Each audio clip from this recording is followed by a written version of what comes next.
Wow, Hugh Freeze had a lot to say today.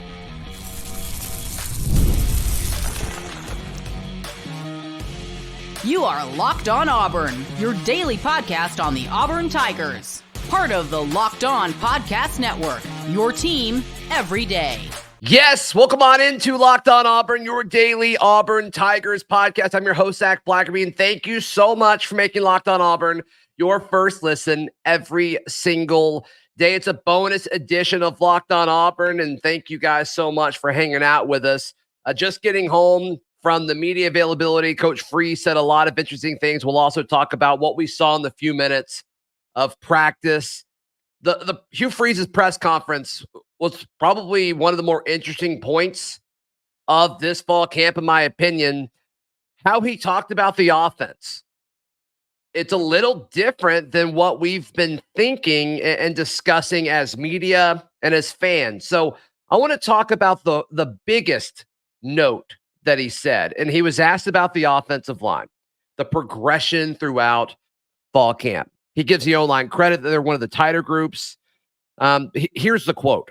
I do think we have a ways to go there, and that's probably my biggest worry about the offense right now, believe it or not. I think our receivers are coming on fine.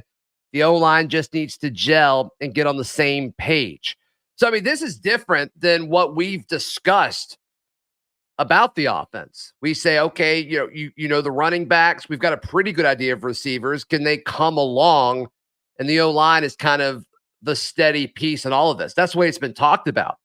But we say this all the time with Freeze. In hindsight, it's like, okay, yeah, he told us this. Like, he was very, very clear. And so when you think about some of the things that we've discussed with the scrimmage this past weekend and A-Day, you think back like, well, the O-line didn't look great in those scrimmages that were kind of the only two public scrimmages we've been able to see this year. So that's been interesting. He said there's a couple of spots we've got to become better. Talking about the O-line still. Now, I will still say it's somewhat hard to tell when you're always thudding, which means not going full speed. He said Connor Lew is very, very sharp and he's making the right call, but somehow it's not translating all the time to every position there. So we've got a lot of work to do there. So he gives the compliment to Lew and he says other guys aren't stepping up. Seems pretty clear to me. And so who is that? Who is that? You think of the guys along the offensive line, your tackles, Percy Lewis, Xavier Miller, your guards, Dylan Wade, more on him in a second. I think that's an important note. And then Jeremiah Wright. Freeze continues to say, I'm optimistic that Tyler Johnson is now healthy, and I think he gets a chance to be really, really talented. I'll tell you, Ronan Chambers has been very good. He's a guy that I was kind of down on, the transfer that they added this summer. Good for him. We're also debating, this is it. This is the most important thing I think that he said today. We're also debating Dylan Wade and where it's best for him to play. So we're still in the process of figuring that out, but we do need to compete there. I think he is publicly saying, Dylan Wade, we need more out of you. You're a guy who started at left tackle for us a year ago. We bring in Percy Lewis so you can scoot inside to your more natural position at left guard with what your size and capabilities are. But what's interesting about this is a guy who we saw him every day during spring at that spot. And now we've seen him every day at that spot in fall. Is he not performing at the level that they expected him to? To me, I think this is a public call out of what Freeze is doing, is I think he's publicly challenging Dylan Wade to say, hey, if you want to be Auburn's starting guard, what are we doing? What are we doing? Because who else did he compliment? Ronan Chambers. Ronan Chambers, a guy who's played everywhere on the O-line, but I think he would be an interior piece for Auburn if he were to be that guy. So to me, I think this was a public challenge to Dylan Wade. So we'll see how that lands. But I was pretty surprised at how blunt with that was. But also to say, like, it's the biggest worry of the offense. Offensive line, the biggest worry of the offense for the Tigers. That surprised me. It's a little concerning if that's true. Like, if you're a little worried about the O-line. Now, he did say the biggest worry. He didn't say he was worried. But still, I do think that this comes at a little bit of a surprise just because we thought the O-line could be a strength of this team, and it still can. It certainly still can. It may not be as far along, or there may be more questions on the offensive front than we realize. And I'll talk more about the practice window in a second, but I spent extra time. I don't typically spend a whole lot of time with the offensive line just because, I don't know, it's kind of hard to tell some things and what specifically they're looking for, but I did spend more time with them today. Tyler Johnson, he's just as built as the other tackles that we discuss, Xavier Miller and Percy Lewis. He fits in just fine with them. Is he good enough do they scoot one of those guys in if Dillon Wade truly is being pushed for a job? I don't know, but it's a fun conversation to have. And Freeze discussed this with the receivers specifically earlier today, talking about how competition, there's nothing else in the world like it as far as it really revealing who you are. It either brings the best out of you or the worst out of you. And he said in the receiver room specifically, it's bringing the best out of you. Did some of the offensive line, could they have possibly gotten complacent? Maybe. It's been the same group since the start of the year. Maybe there's some complacency there. That wouldn't shock me. I don't think that'd be an uncommon thing to see. So, yeah, him calling out Dillon Wade, I thought was really, really interesting. The other things that he talked about were the wide receivers, and it's just he gives so much love to this. So he said offense had its best day yesterday, Thursday. If you remember the barn, thebarnauburn.com, you already knew that. But offense had its best day yesterday. This is Freeze's quotes. He talked about how we adjusted protections really well this week. The receivers are steadily coming along. Perry Thompson, Malcolm Simmons, Bryce King, Cam Coleman. Sam Jackson had his best practice yesterday, is what Freeze said.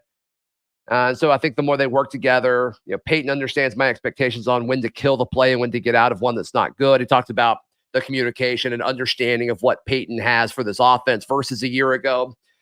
But he's talking about the wide receivers the same way the fan base is talking about the wide receivers. And that should be exciting. I mean, Freeze is a coach who's been very publicly honest and blunt on the strengths and shortcomings of his roster in the 2 off seasons that he's been here. And the fact that he feels so good about these receivers and Peyton's progression in the offense, that's exciting. But him saying the biggest worry on the team is offensive line, that surprised me today. And so we'll see what the next steps are for that. He did highlight, some of the big plays that they made at the scrimmage on Saturday. He said Brandon Frazier made a one-handed catch over the middle. That was pretty spectacular. Camden Brown. And then we ended practice with Cam Coleman making one. It was pretty spectacular, the catch he made in the corner of the end zone, one-handed. We left there feeling really good about the offense that scored a bunch. So you take that. You obviously take that. Because, it's been all the way back to the early to mid Gus Malzahn eras where every scrimmage when notes and news would leak out of there was that the defense consistently dominated. And they had one earlier this week where the offense felt really, really good about what they were doing. So all in all, exciting stuff. The offensive line really kind of, I don't know, threw me for a loop a little bit. What do you guys think? Let me know in the comments down below or hit us up on social media at Zac Blackerby on Twitter. We got to see, I think it was 21 minutes of practice. There were a few things that stood out. We'll discuss that in just a moment, right here on Locked On Auburn. Today's show is brought to you by our friends at FanDuel. FanDuel's America's #1 sports book. We all love FanDuel because they've got something for everyone, whether it's lines, props, parlays, they've got you covered. They understand that sports aren't sportsing as much as they typically do, but boy, they're about to. Oh, they're about to, and you need to make sure you're ready. This summer, FanDuel's hooking up all customers with a boost or a bonus daily, every single day. That's right. There's something for everyone every day, all summer long. So head over to FanDuel.com and start making the most out of your summer and get ready for the fall. FanDuel is the official sports betting partner of Major League Baseball and the Locked On Podcast Network. The pecking order of things in the viewing window, it seemed about the same. One of the things Freeze mentioned in the presser was the pecking order of quarterbacks. He was asked about that, and he said that they know who the second quarterback is going to be They haven't talked to the quarterbacks about it yet, so he'd tell us that publicly next week. And so we'll see. The pecking order in practice today was the same as we've seen all fall and all spring. Thorne, Holden, Hank, and Walker. Something I noticed about the receivers is like Camden Brown seems to always be in the front of the line if they're not doing like 11 on 11 drills, and like, because he doesn't appear to be a starter, but we hear how good of a teammate he is and how much of a leader he is. So just an observation. I don't think that impacts a whole lot, but just an observation. Jason Jones, there was the defensive line was going through drills where 2 offensive linemen were blocking them, and it looked like they were just trying to keep their gap and essentially not give up any ground against the double team. Jason Jones, I forget the 2 linemen that they were going against, but he didn't move at all, and then he got some praise from Vontrell after that rep, so that was exciting. Jeremiah Wright had a rep where he engaged with the defensive end, and when he engages with you, offensive guard Jeremiah Wright, his base is so wide, there's just no way you're beating him. There's no way you are moving him in the direction that you want to go. He's going to move you. So I thought that was a pretty cool rep that stood out just because he gets so big. So we'll see what happens with that. Jamonta Waller, the freshman, not the tallest guy, but his arms are so long. And there was a rep where the edge defenders were really focusing on setting the edge. And he like positioned his body so well and fully extended that arm away from the blocker.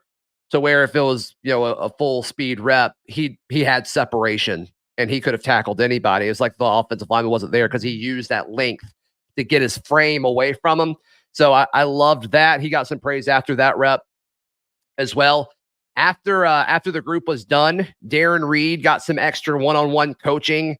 It looked like they were kind of really focusing on using his hands and engaging.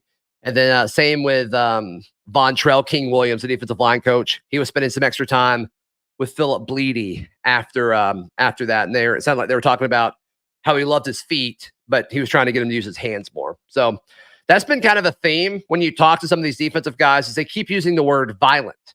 Violent. They want to be violent at the point of attack.